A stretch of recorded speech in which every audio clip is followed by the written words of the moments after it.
Good morning बच्चों, आपका हमारे YouTube channel the growth Guru maths academy में स्वागत है। हमारा टॉपिक है इकोनॉमिक्स में 12th की में लास्ट चैप्टर है फर्स्ट पेपर का, ये बाजार संतुलन 5th चैप्टर। तो इसमें बाजार संतुलन है क्या, बाजार क्या है? पहले तो बाजार ऐसा स्थान होता है एक जहां पर कि एक ही प्रकार की वस्तुओं का क्रय विक्रय किया जाता है। यानी जब किसी बाजार जगह पर एक ही प्रकार की वस्तुओं का क्रय विक्रय किया जाता है तो हम ऐसे स्थान को बाजार कहते हैं। इसका मतलब ये नहीं है कि एक ही प्रकार की वस्तुओं का क्रय विक्रय किया जा रहा है तो और कोई दुकान नहीं होगी। नाश्ते की भी दुकान होगी, चाय पानी की भी दुकान होगी, और भी दुकानें होंगी, एक आध होंगी, मगर बहुत आयात यानी कि ज्यादा संख्या में दुकानें एक ही प्रकार की होंगी। जैसे कि मैंने एग्जाम्पल आपको दिया है कि सर्राफ बाजार यानी कि सोने चांदी की जहां पर दुकानें होती हैं वो सर्राफ बाजार बोला जाता है। गल्ला मंडी जहां पर गल्ला मिलता है, सब्जी मंडी है ना, आदि। जैसे कानपुर का बाजार लेके चले हम तो कपड़ा मार्केट है, आगरे का लेके चले तो जूता मार्केट है ना। तो ऐसे बाजार यानी कि जहां पर ज्यादातर मार्केट एक वस्तुओं की होती हैं। तो देखिएगा इस चैप्टर में पहला क्वेश्चन है, नियंत्रित कीमत से क्या आशय है? नियंत्रित कीमत यानी कि वो कीमत जिसको सरकार अपने नियंत्रण में रखती है, वह कीमत जिसको सरकार अपने नियंत्रण में रखती है नियंत्रित कीमत कहलाती है।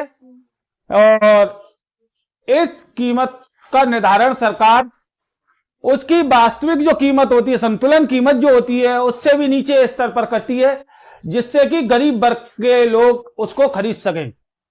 फॉर एग्जाम्पल आटा, नमक, ये ऐसी चीजें हैं जिनको कि निर्धन वर्ग को भी खरीदना होता है, तो इन वस्तुओं की कीमतें ज्यादा नहीं रखी जा सकती।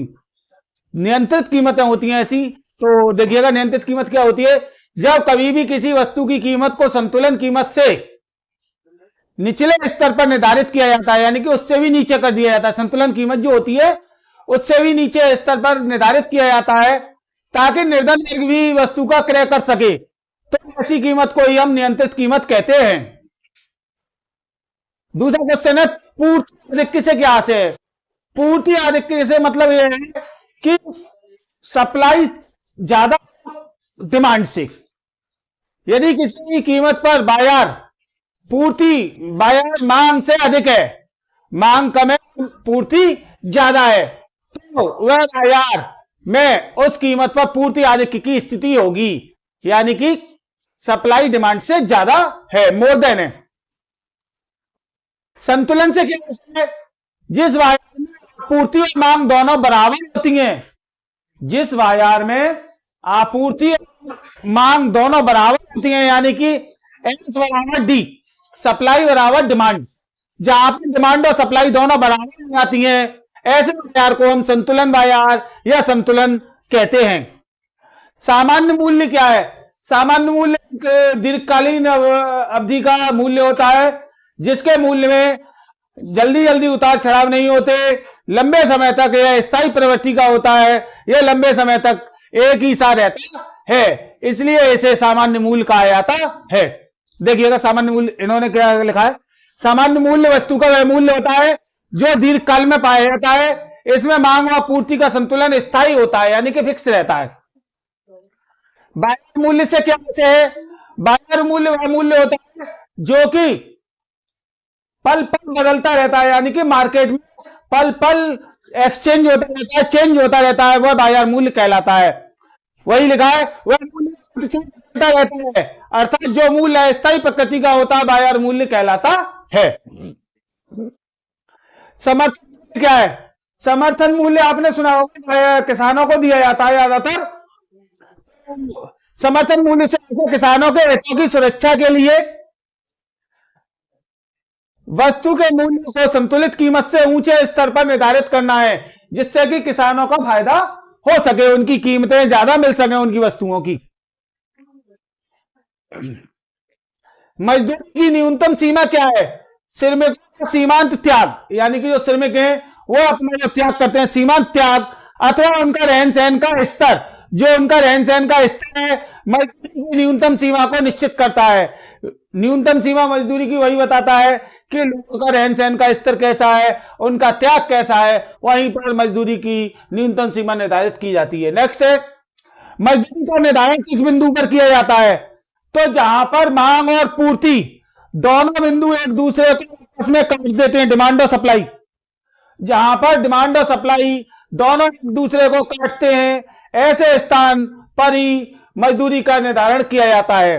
तो देखिएगा क्या लिखा है, मजदूरी का निर्धारण श्रम की मांग और पूर्ति के दोनों बिंदु जहां आपस में एक दूसरे को काटते हैं, उसी बिंदु पर मजदूरी का निर्धारण होता है।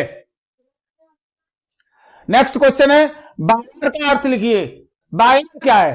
तो मैंने बताया था आपको, बाजार से एक ऐसे स्थान से जहां की प्रकार की वस्तुओं का क्रय विक्रय किया जाता है तथा वहां पर क्रेता एवं विक्रेता अधिक संख्या में एकत्र होते हैं तथा फर्मों के एवं बैंकों में स्वतंत्रता होती है।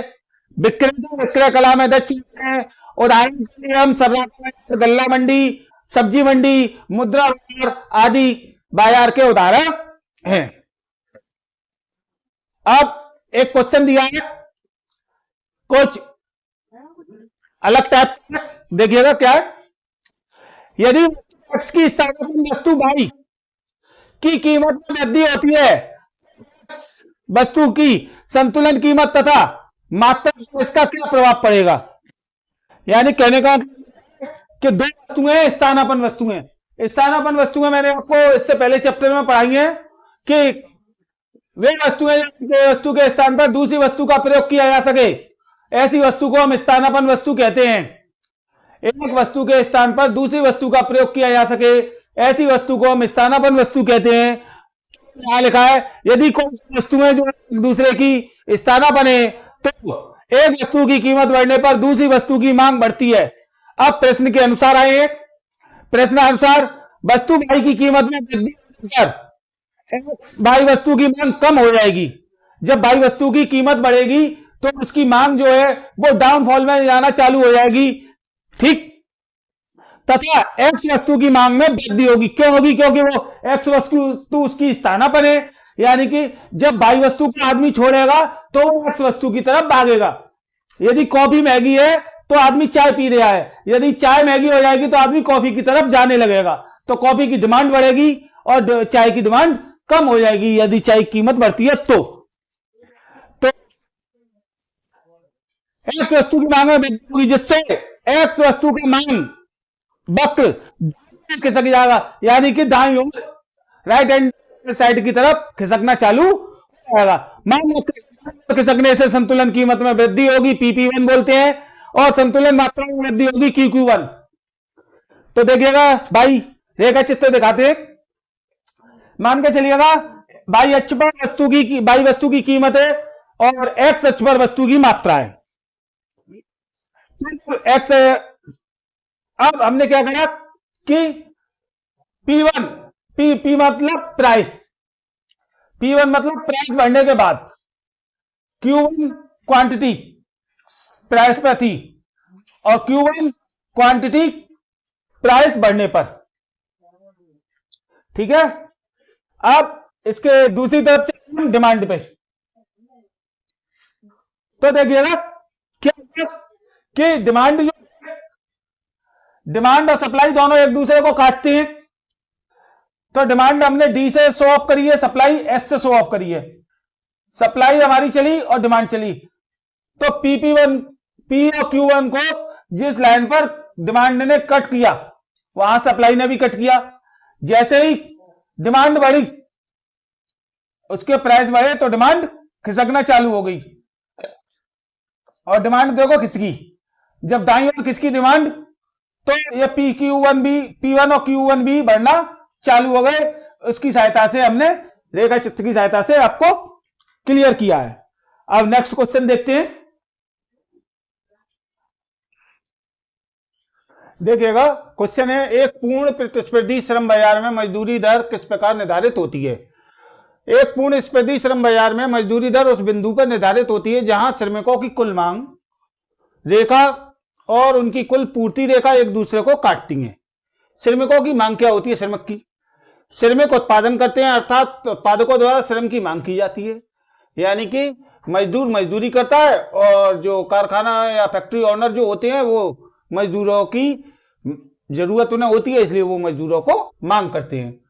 कार्य के बदले में श्रमिक को मजदूरी के रूप में पारितोषिक मिलता है, यानी कि श्रमिक को काम के बदले में मजदूरी के रूप में पैसा मिलता है, किंतु यह पारिश्रमिक श्रम की सीमांत उत्पादकता से अधिक नहीं होता, यानी कि जो पारिश्रमिक मिलेगा मजदूर को वह सीमांत उत्पादकता से अधिक नहीं होगा किसी भी कंडीशन में। आगे, श्रम बाजार में श्रम की मांग वक्र बाईं से दाईं ओर नीचे की ओर झुकता है, जैसा कि झुक रहा है। चलिए बताए, यह इस बात को बताता है कि यदि मजदूरी की दर अधिक है तो श्रमिकों की मांग कम होगी, और यदि मजदूरी की दर कम है तो श्रमिकों की मांग अधिक होगी। मजदूरी श्रमिकों की मांग, यदि मजदूरी ज्यादा है तो श्रमिक अपने आप कम हो जाएंगे, और यदि मजदूरी दर कम है तो श्रमिकों की मांग ज्यादा होगी, ज्यादा मजदूर लगाएंगे हम। श्रमिकों की पूर्ति, श्रम की पूर्ति श्रमिकों को की जाती है, जहां श्रम की पूर्ति से आशय एक विशेष प्रकार के श्रम के घंटे व दिनों से है, जिन्हें मजदूरी की विभिन्न दरों पर नियोजनार्थ प्रस्तुत किया जाता है। सामान्यतः ऊंची मजदूरी दर पर अधिक श्रमिक तथा कम मजदूरी दर पर कम श्रमिक कार्य करने को तैयार होते हैं। श्रमिकों का सीमांत त्याग और रहन सहन का स्तर उनकी मजदूरी की न्यूनतम सीमा को निश्चित करता है।